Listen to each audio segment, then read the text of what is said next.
সুপ্রিয় বন্ধুগণ, আসসালামু আলাইকুম রহমতুল্লাহ। আজকে একটি বিষয় নিয়ে ছোট্ট একটি ভিডিও নিয়ে আসলাম। অবশ্য আরও একদিন নিয়ে আসছিলাম একই স্পট একই বিষয়ে ভিডিওটি। তো সেই দিন প্রথম আসা হয়েছিল স্পটটিতে, সে কারণে অনেক কিছু অজানা ছিল, সে কারণেই বিস্তারিত বলতে পারিনি। তো সেটি হচ্ছে, এটি সৌদি আরবের আল কাসিম প্রদেশ, আররাজ ডিস্ট্রিক্ট, খুশাইবিয়া উপজেলার একটি স্পট। চোখ যেদিকে যায় ধুধু মরুভূমির মাঝ প্রান্তে দূর পথযাত্রীদের জন্য ছোট্ট একটি বিশ্রামাগার তৈরি করেছেন এক সৌদি নাগরিক, মেন রাস্তার সাথেই।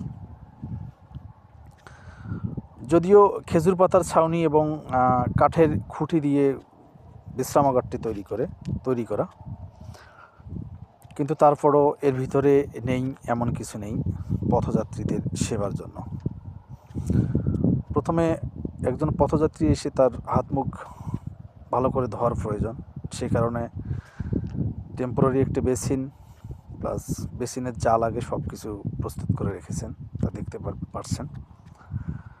এবং তাদের রেস্টের জন্য বিলাসবহুল সোফা রেখে দিয়েছেন সেখানে, এবং স্বল্প ক্ষুধা নিবারণের জন্য যা কিছু প্রয়োজন, রুটি, বিস্কুট সব কিছু রেখে দিয়েছেন।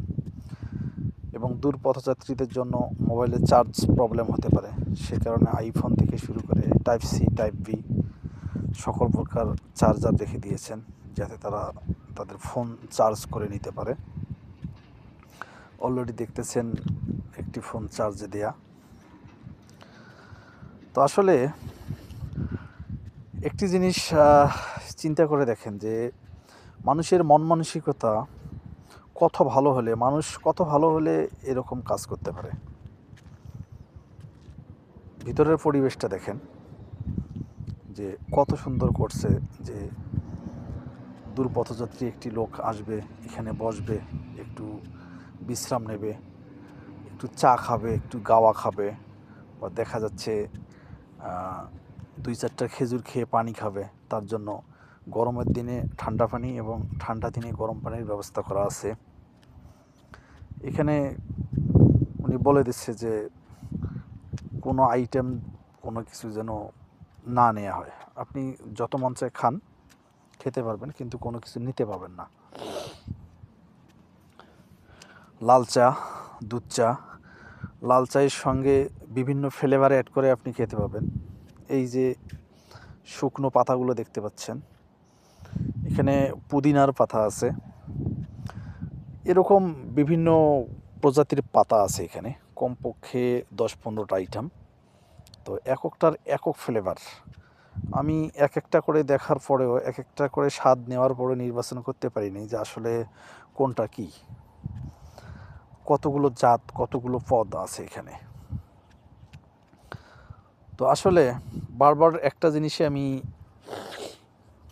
ভাবতেছি যে মানুষের মন মানসিকতা কী হলে, কতদূর ভালো হলে এরকম একটা কাজ করা যেতে পারে। আপনারা নিজের চোখে একটু দেখেন,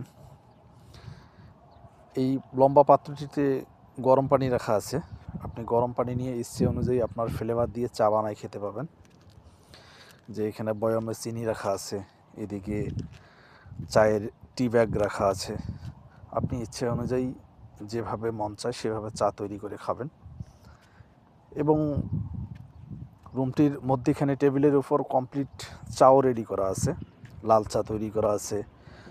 এখানে সৌদি আরবেরা সবচেয়ে জনপ্রিয় যেটা গাওয়া, ওরা চায়ের থেকে গাওয়াটা বেশি খায়, যেটা গাওয়া রেডি করা আছে। আপনারা চাইলে এখান থেকেও নিয়ে খেতে পাবেন। তো এখানে সবচেয়ে মজাদার বিষয় আরেকটি হলো যে এই পাত্রগুলির ভিতরে খেজুর রেখে দেওয়া।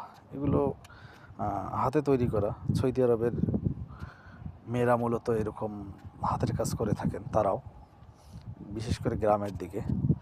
এগুলো সেই হাতের কাজ করা বাক্স তৈরি করে তার ভিতর খেজুর রেখে দেওয়া। তো যে বিষয়টা বলতে চাচ্ছি সেটি হচ্ছে, এই সামনে যেটা দেখতে পাচ্ছেন এটা হচ্ছে একটি মাটির পাত্র। মূলত মাটির পাত্রে পানি নর্মালি ফ্রিজিং ছাড়া ঠান্ডা রাখা যায় দীর্ঘক্ষণ, সেই কারণে এটা অবশ্য ঠান্ডা পানির ব্যবস্থা। আর মাটির গ্লাসটা মেড ইন পাকিস্তান, এটা পাকিস্তান থেকে আমদানি করা। তো এখানে বিশেষ করে পাকিস্তান এবং ইন্ডিয়া থেকে বেশি প্রোডাক্ট নিয়ে আসা হয় আর কি, সৌদি আরবে বিশেষ করে এরকম যে প্রোডাক্টগুলো। তো যে বিষয়টা বলতে চাচ্ছি যে সেটি হলো এই আশপাশ খেজুর পাতা দিয়ে ঘেরা, উপরে খেজুর পাতার চাটাই। হয়তো মনে অনেকের প্রশ্ন আসতে পারে যে আচ্ছা যদি মন মানসিকতা এত ভালো হবে তো তাহলে ওই খেজুর পাতার চাটাই খেজুর পাতা দিয়ে মানে সাইড ঘিরে রেখেছেন, এর কারণ কি? এর কারণ হলো ওর পাশে আপনারা দেখতে পাচ্ছেন যে পাশে একটা মসজিদ, একটা মাইক্রো খাড়া করা দাঁড় করানো আছে সেখানে। তো ওখানে 2-3 জন লোক কাজ করতেছে। তো মূলত ওই উদ্যোগটি হচ্ছে আমার মদিরের, আমি যে মদিরের আছি। তো যে ওটা বালু মিশ্রিত ছিল আর কি, অনেকে এসে সেখানে যায় নামাজ মানে বিছায় নামাজ পড়ে, তাতে খারাপ লাগে আর কি। তো সেই কারণে মোদি চাইছিলেন যে ওইটা চতুর্থ সাইড দিয়ে ব্লক দিয়ে নতুন করে গেঁথে মেঝেটা ভালো করে প্লাস্টার করে দেবেন, যাতে পথযাত্রীরা এখানে বিশ্রাম নেওয়ার পর ভালোভাবে নামাজটা পড়তে পারে। তো আমরা সেই প্রিপারেশন নিয়ে গেছিলাম, সকল প্রকার নিয়ে, কাঁচামাল নিয়ে। তো ওখানে যাওয়ার পর সব কিছু ঠিকঠাক করলাম।